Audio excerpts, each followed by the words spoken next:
Hello friends, happy C-section awareness month! In today's video I wanted to tell you everything you can expect from a C-section. I myself had a C-section 13 months ago. Every time I say C-section you gotta take a shot.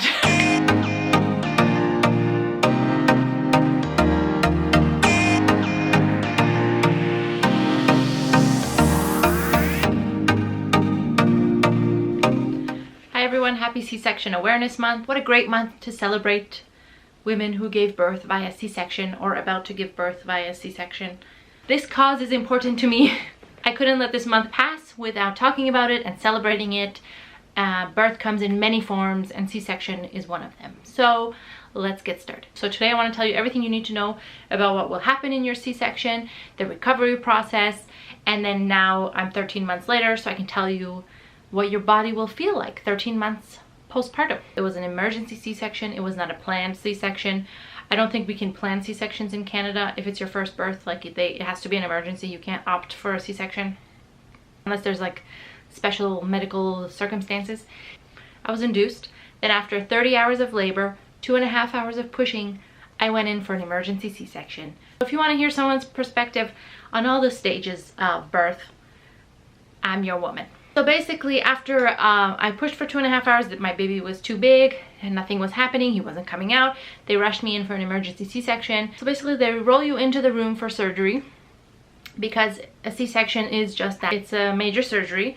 So if anybody thinks C-section is the easy way out or it's not really birth, come at me, okay? It is not a walk in the park, let me tell you. And I think that's why I'm happy to celebrate C-section awareness month, because birth comes in all forms and all ways to give birth and bring a child into the world are beautiful ways. You wouldn't believe the crazy things I've heard, like C-section isn't real birth, C-section is the easy way out, C-section is a breeze. No, it's not. Let me tell you. So they roll you into the operating room, lie you down on this kind of T-shaped board, T-shaped bed. They hook you up to, you know, all the blood pressure monitors. They put up this like guard in front of you, so you obviously you can't see what's going on down there. So it's a little sheet that they put up, and then they gave me an oxygen mask. I was feeling very claustrophobic and exhausted at this time, so I was like, take this mask off. So they inserted the little oxygen tube in my nose. So if that happens to you, you feel claustrophobic, you have the option to say, remove the mask, give me the tube, thank you so much. Basically, at this point, you're either hooked up to your epidural or they give you a spinal block or a spinal anesthesia. And I think because I was already on the epidural, that's all they kept me on, which was fine. I didn't really ask much. At this point, again, I was after 30 hours of labor. I was exhausted. I didn't know what's happening. I'm like, just get him out, por favor. So it's going through your skin, your muscles, tissues, your uterus, and then eventually the sac, and they pull the baby out. So out of this 4 to 6 inch incision, they're going to take the baby out. So you get hooked up to a catheter and you have an IV and you have the blood pressure monitor that felt like it was going off every minute. I don't know if it was every 5 minutes. It was nuts. So the entire process takes about 45 minutes from the prep to stitching you up, and then you're done. You're rolled out. But it felt much, much longer, as you can imagine. So the process of actually doing the incision and getting the baby out, that part is only 5 minutes. So I guess the prep and then the stitching you up is the thing that takes the longest. There were so many people in the room. There were 2 doctors, I believe, 2 or 3 doctors, 3 or 4 nurses, and then I also had the anesthesiologist, which was amazing. I didn't get his name, but he was a miracle worker, this man. Like, he was calming me down. I was shaking because of the epidural. I could feel the tugging and the pulling down there because I was on epidural, so I could kind of feel what was happening, and like there was pressure. And he was like really with me the whole time and like calming me down, telling me exactly step by step what was happening over the curtain. So he would give me the play-by-play. So he was saying, you know, now they're doing the incision. You might feel a little bit of tugging, which I did, because they, you know, you're actually like, you could feel them pulling the baby. This is going to be a little, I should have warned that this might be a little TMI. My husband was obviously in the room, but he obviously did not want to see them cutting me open, because again, a C-section is a major surgery. They're going through, like I said, many, many layers. So they gave me one pill of morphine at the hospital, and then after that they gave me extra strength Tylenol and Advil. So I was taking Tylenol and Advil every few hours because again, you just had a major surgery, there's pain, all this stuff. So you'll probably take that for about a week to 10 days, depending how your pain threshold is. I recommend you take it, honestly. Like, don't be a hero. You're in pain, you're sleep deprived, it's your first week with a newborn. Take the pills. Because you had a C-section, you had an operation, you'll stay in the hospital a little bit longer. So normally people can kind of give birth and then check out that day or the next day or whatever after the baby's been checked over. I gave birth Thursday morning. We didn't leave until Saturday around noon, so we were there an extra 2 days, which I thought was great because I couldn't even get up. So one thing you have to know with a C-section, you don't realize how much you use your abs until you cannot use them anymore. So getting up to go to the bathroom, somebody had to pull me up. I had to pull myself up with the bars on the bed. Yeah, everything. You have to walk. They encourage you to walk just to avoid any blood clots. It's good for your mental health as well. You don't want to be just like sitting in the bed. You cannot hold the baby, or I guess you can hold the baby, you can't lift the baby.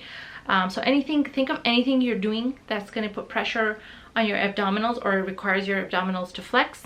You can't really be doing that, but they do encourage you to go for a slow walk and things like that. You can get up and go use the bathroom, all that good stuff. So some things that were like shocking to me that I wasn't prepared for was the fact that I couldn't drive. So think of driving, pressing the brake, pressing the gas, you're using your lower abs. So again, you can't drive, you can't sleep on your stomach, you can't get up on your own, can't walk up the stairs really well. So I tried to stay on the main floor of our house most of the time, unless I was going to bed. So all these things that you don't realize you use your abs for, you use your abs. So just those things to be aware of. So after you go home from the hospital, it's just you and your partner. The recovery time is about 6 to 8 weeks. You have a checkup with your doctor around 6 weeks. Mine was virtual. It wasn't even virtual, it was over the phone. So, you know, pandemic life. Some things to note are you still bleed normally as if you had a vaginal birth. So everything is exiting your body, all the fluids and blood and all that extra stuff. So you will have to wear a pad or the postpartum diapers for a week afterwards. I highly recommend a stool softener if you can't go to the bathroom, because again, you can't like use your ab muscles, so you don't want any pressure or like squeezing or anything like that. So a stool softener will really help you go to the bathroom easily. A couple of things that I did in the beginning, I did have control top panties. They weren't too tight because you don't want anything to put too much pressure on your incision, but after a while when you're starting to feel like, you know, I'm feeling a little better, I can go for longer walks, that sort of thing, you could start wearing either a belly band, which I wish I had done the belly band thing. I only did the control top panties, and I was like too afraid to put extra pressure on my incision, but I definitely recommend it just to keep everything in place and supported. Nothing to squeeze it, but just to have that support, and I think it helps your abs kind of like get back together. So again, go on regular walks. We would go on, like, we started with like a 10-minute walk up to 20 and then worked our way to 30 minutes. Obviously this was like after the 2-week mark, because you just want to make sure everything's good. You don't want to pop any stitches open or anything like that, because you do have stitches for a while. In terms of healing the scar will probably always be there. It was a deep scar, deep incision, but one thing that has helped me is bio oil, and just kind of massaging out again, after the 6 to 8 weeks, don't mess with any stitches, don't put pressure to heal too quickly, but after a while, when you know you got the okay, you've been healed, the stitches are gone, you can start slowly massaging your lower abs, they recommend, and also massaging the incision. So putting oil on and then just kind of massaging it out a couple of times a day. That's supposed to help the nerves wake up again, and like, because for a while your lower abs and your lower stomach will be numb, like you can't even feel it. So it's trying to get those nerve connections working again and waking up. So those are some other things to think about. So I hope I didn't scare you too much, but I really wanted to talk about C-sections because I wanted it to be something that's talked about and it's normal, and a lot of women have to do it or opt to do it. If you opt to do it too, that's cool.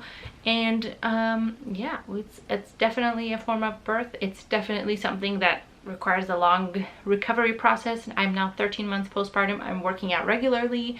I'm doing everything I was doing before, but it did take me a while to get there. And then when I did start working out, I just did like a slower I really eased into it, and I didn't rush to, you know, start doing sit-ups and mountain climbers and things like that. I really took my time and made sure my abs were healed before, so I don't like tear anything. I didn't know if on the inside things were needed more healing or anything like that. So just take your time. It's gonna be okay. So many people have done it, but I just wanted to bring some awareness to it, celebrate all the mamas out there who have had a C-section or are going to have C-sections, and I hope this video helped you just a little bit.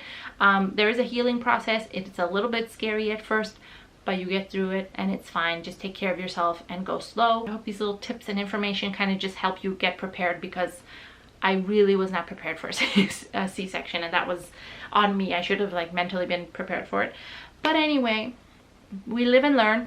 Thank you so much for watching. I hope this helps you, and I wish you a happy and healthy pregnancy and birth.